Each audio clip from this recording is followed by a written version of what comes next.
Recovery Daily podcast. I'm your host, Rachel Miller. I'm a grateful recovering alcoholic and stroke survivor. And today I was inspired to talk about the art of helping others without giving advice. And the reason why I was thinking about this today was because I reached out to several people yesterday wanting to connect with other people because I wasn't feeling very happy. And so I was thinking about, what did I want? Did I want advice? Or did I want somebody to say, oh, poor Rachel? What did I want to hear? Why did I reach out? And I know, in my sobriety program, I'm told to pick up the phone because connecting with other people is where healing is. And that's where sobriety is for me. But I was just when I reached out to these people, I shared with you yesterday in the episode what I heard, and I heard what I needed to hear. But what was I expecting? So I don't know. I was just thinking about it. So I thought, I'm going to make a podcast episode about that because that's what I do. But so yesterday, what I heard was a suggestion to do yoga.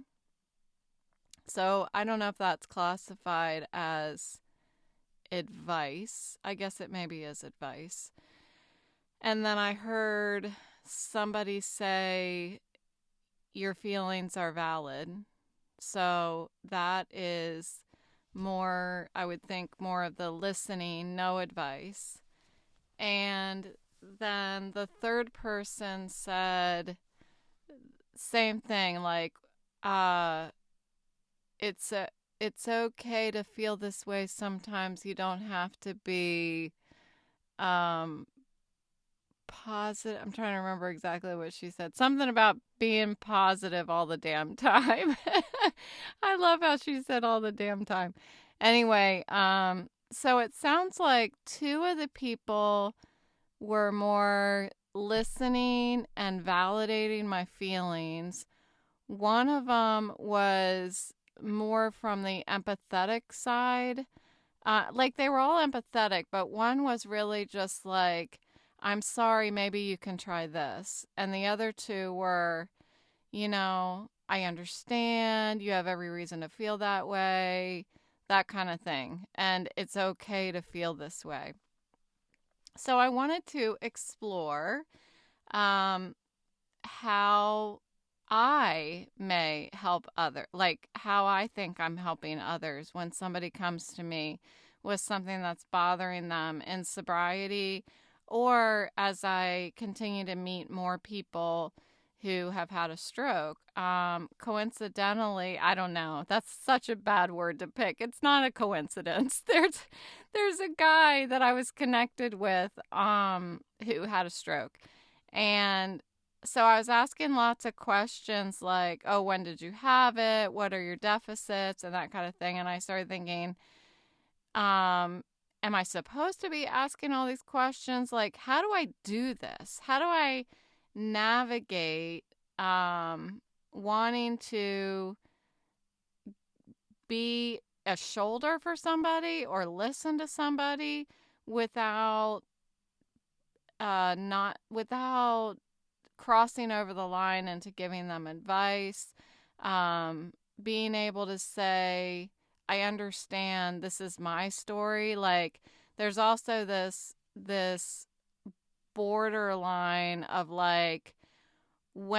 how far is too far to say, oh yeah, I know what you're saying, this is what happened to me, to the point where the other person is like, why does she keep talking about herself? She's not listening to me. So what is all of that, the happy medium where all of it is really actually helpful for somebody? So supporting others without slipping into the role of being an advice giver. And So I wanted to provide some meaningful ways to make a difference in somebody's mood, when you're listening and trying to help them. What is helpful without giving advice? So here we go. So I have a list of, let's see, 7 items of how we can be better helpers without giving advice.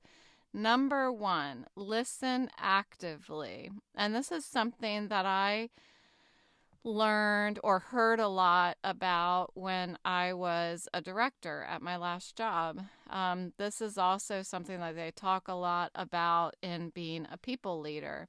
So, one of the most powerful ways to help others is to simply listen, but listen with your full attention and let them share their thoughts and feelings. So, instead of jumping in with solutions, let them express themselves. I heard once, I don't know where I heard it, what context it was in.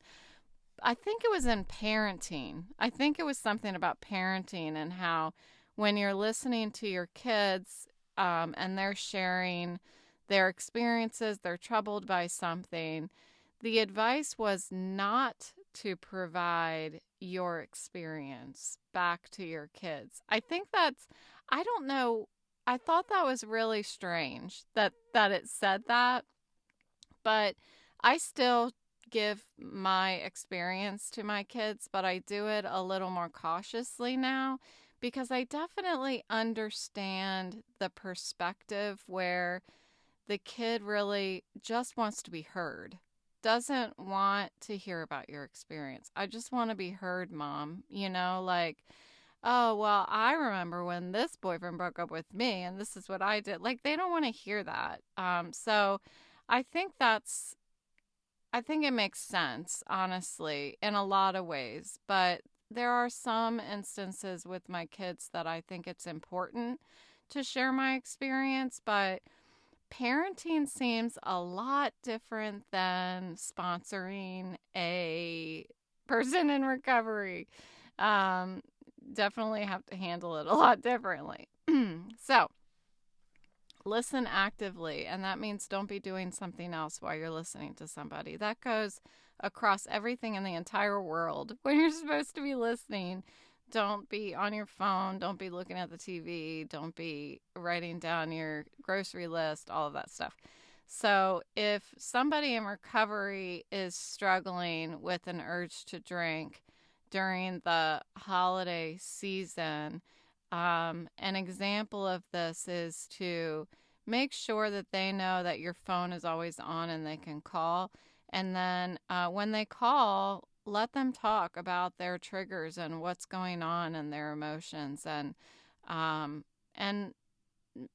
in those cases, like, I feel like that's a good example. It's not, um, there isn't really a lot of advice to give other than make sure that you've always got yourself, like a way out or something like that. I tend to give advice, anyway, that's why I wanted to explore this. So, lending an empathetic ear and letting people talk about their triggers and emotions. So, number 2, offer empathy and validation. So, 2 of the people I had called yesterday offered empathy and validation. I feel like they all offered empathy.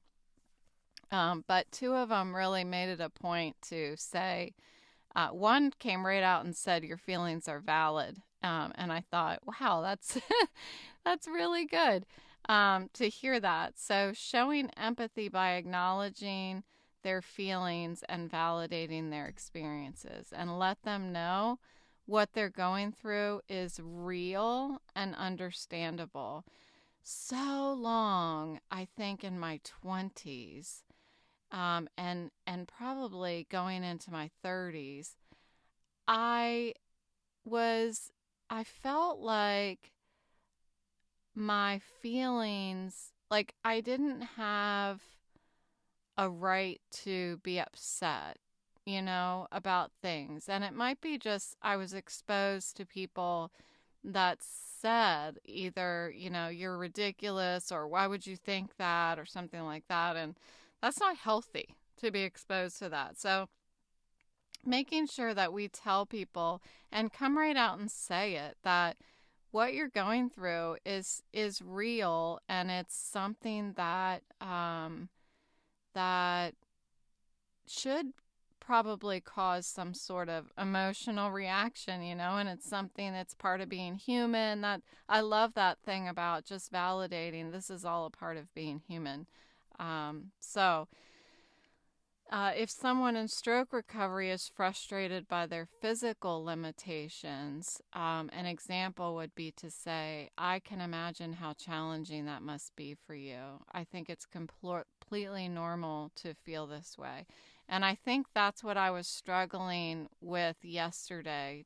I didn't know how to respond to this individual who was talking about their physical limitations after their stroke, because they were very different than mine, and they were things that I was thinking, yeah, I mean, wow, it's a lot. I don't know what to say to that. And so just being able to say, I can imagine that must be really difficult, is sometimes enough. There is no advice in some of these situations. So, number 3 is share your story. So, sometimes sharing your own experiences can provide comfort and a sense of connection. So, being open about your own journey and the challenges that you face can be helpful to other people. In sobriety, I think that is huge. Um, because when I first got into sobriety, hearing people tell their story, and me being able to go, oh, I'm not the only one. I'm not the only one. Like, I must have just kept saying that in my head whenever I heard a story. Oh, that happened to me. I'm not the only one. So in sobriety, it was really helpful to me to have people sharing their experiences. In stroke recovery, it's panning out to be the same. As I hear people talk about in these stroke recovery meetings, um, I hear people talk about what their actual stroke was like, what that experience was like, and then what recovery is like for them. If they're not just outwardly telling me, I want to know. A lot of people are more apt to ask me what happened with me and what my limitations are and all of that stuff. And because everybody's story is, so unique.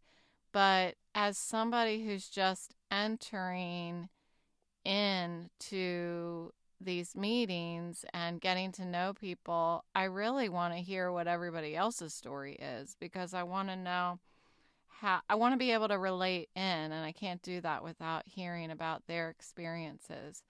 So, yeah, in sobriety, we have, Christmas time is coming up. And so one thing that somebody said today that really changed my mood around was, because I woke up this morning still feeling a little poopy, and so I've been trying to work on that. But I heard somebody say having spending Christmas sober is like being a child again.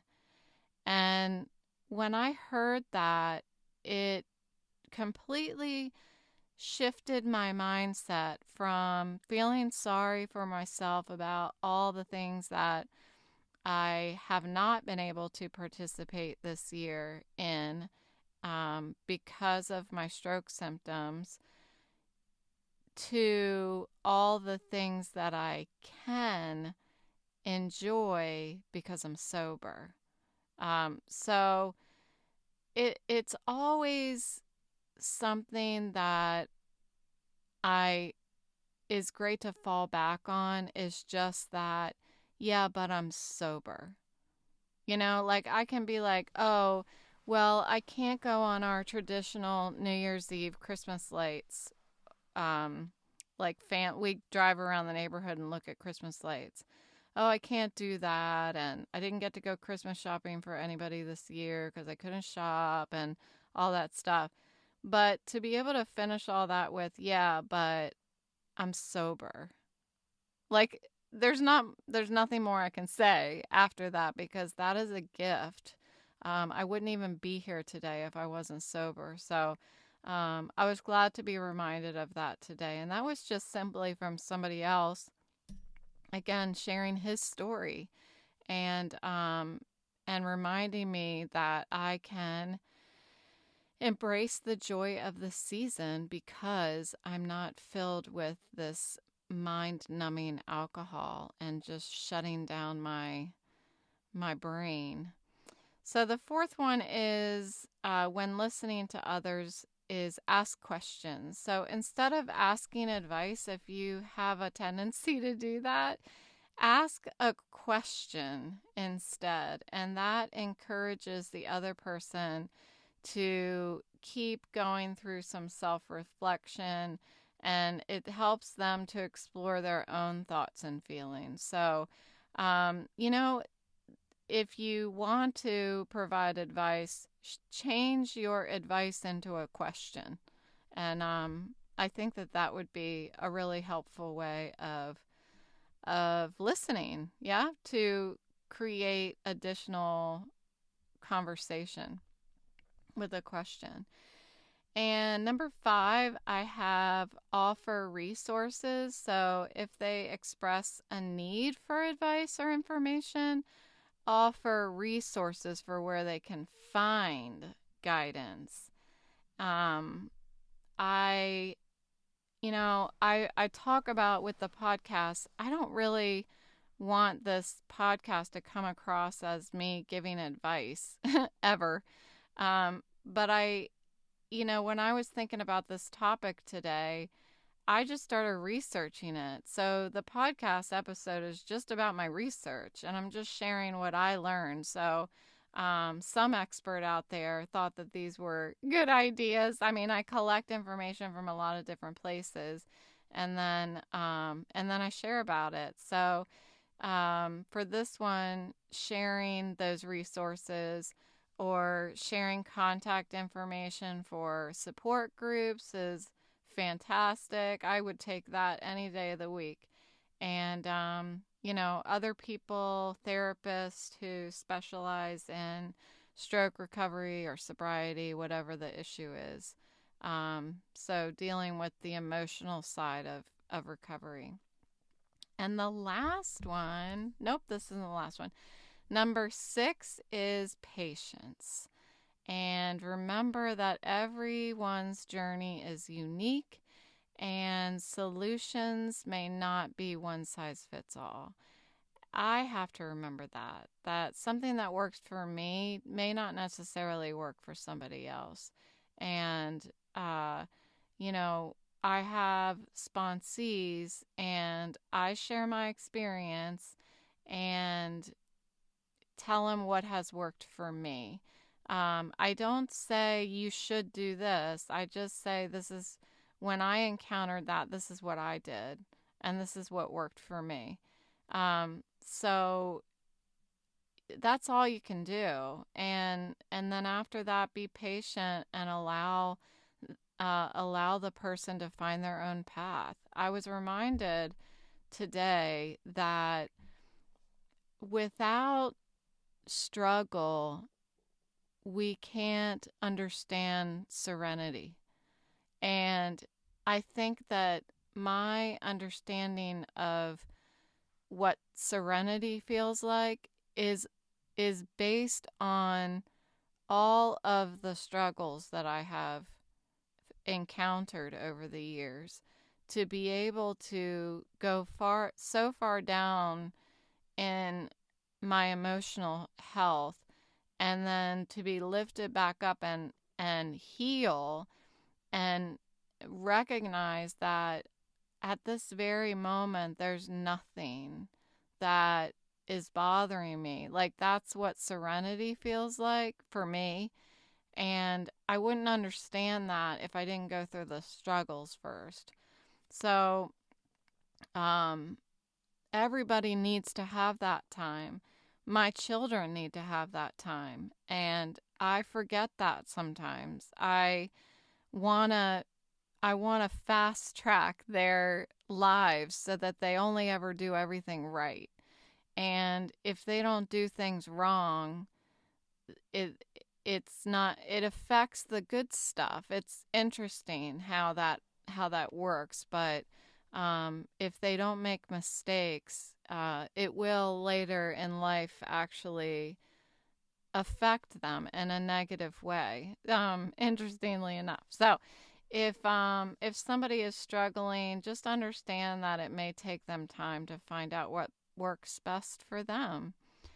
And the last one I have is encourage self-care. So remind people the importance of taking care of themselves, whether that's in stroke recovery, sobriety, anybody just having a bad day. Encourage activities that promote emotional well-being, taking a walk, mindfulness, hobbies that bring joy and are a great way of coping with challenges. And that doesn't have to come across as advice either. A great thing you could do is say, um, will you go for a walk with me this afternoon? You know what I mean? It's not about them. It's about you. Will you go on a walk with me um, this afternoon? So that's what I've got. I've got these 7. So listen actively, offer empathy and validation, share your story, ask questions, offer resources, be patient, and encourage self-care. And in the end, helping others without giving advice is definitely an art that requires patience and empathy and a genuine desire to support somebody. It's something that is very reminiscent for me of being a people leader. So I kind of really enjoyed exploring this topic today because I feel like I was a pretty good people leader. I really enjoyed that. I really enjoyed mentoring people. And so by focusing on um, trying to refocus the people who come to us for help on um, prioritizing self-care, like sobriety is first. Whatever's going on in your life, if somebody's coming to you who's drinking, no, who's not drinking, who's in sobriety, but is struggling emotionally with something, and we know the risk of that, and that these things need to be talked out because you don't want the person to start drinking again. But by reminding them that whatever's going on, the most important thing is that you're sober today. Because if you weren't sober today, you wouldn't be able to handle whatever the problem is. So I think the same thing applies in stroke recovery, is that no matter what's going on in my life, if I'm upset about something, when I get upset, I don't eat. And I need to be reminded, if I can't remember myself, I need to be reminded by my loved ones that whatever is going on, you need to prioritize self-care. You need to eat. You need to get nutrition so that your body can continue to heal. So I think that by bringing people back to that prioritization of physical health, we can make a significant impact on people without giving advice. So thank you for joining me on this episode of Recovery Daily podcast. And I think it's important to remember that helping others not only strengthens their recovery, but it also reinforces our own and reinforces. I know that when I'm talking to somebody about my experiences or helping people, by going for a walk with them or encouraging self-care and stuff, like that's reinforcing my own desire to continue to seek joy and serenity. So thank you for listening, and I will talk to you tomorrow.